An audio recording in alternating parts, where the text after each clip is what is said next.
I've been preaching a long time, and I've watched a major shift occur in my students. When I first started preaching, almost all of my students were eager and ready to be preachers. Almost too eager and too ready to be preachers. Let me at the pulpit. I've got something I want to say. Often my students today are more reticent about that, less eager to assume authority, much more willing to postpone the assumption of authority, of being a pastor or preacher.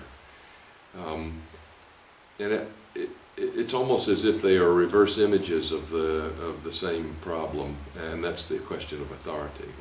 Where do you get your authority, and how do you exercise authority in the pulpit?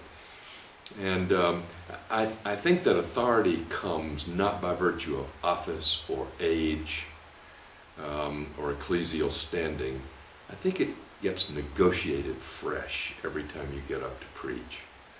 And to have the experience of speaking a startling word into the white noise of our culture is the discovery that is out there to be made for a beginning preacher.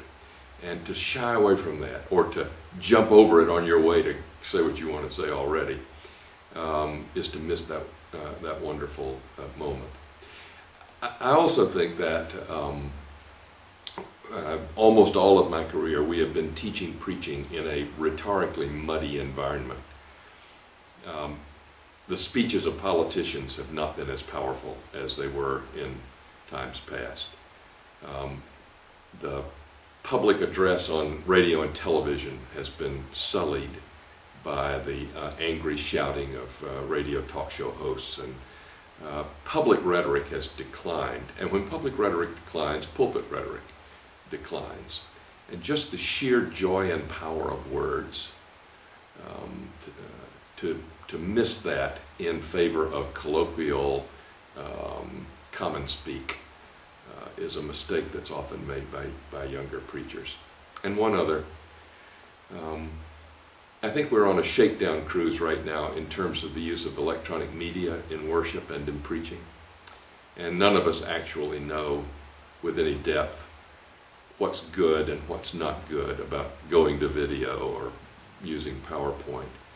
But I do think there is sometimes a naive assumption on the part of learning pastors that video is always more exciting than their orality, and that's not true. With orality, you can take people places that even video can't go.